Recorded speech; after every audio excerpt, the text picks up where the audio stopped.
Now let's try to do this simple numerical.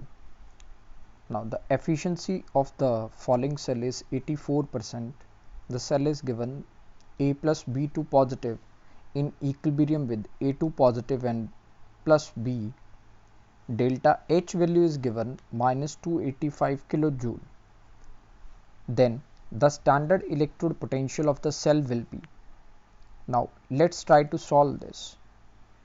Now we very well know that efficiency of the fuel cell or efficiency of cell, that is represented as eta, it is equal to delta G naught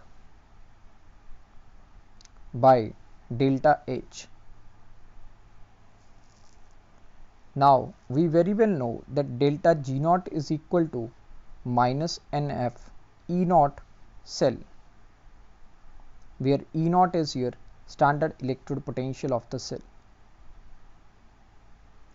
So in this particular equation we have A getting converted into A2 positive and B2 positive changing into B. So the value of N in this case will be equal to 2.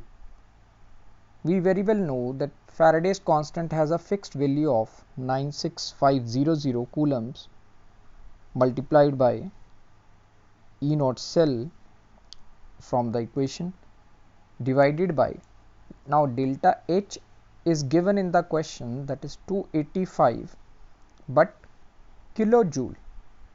So converting kilojoule into joules, we will multiply it by 1000.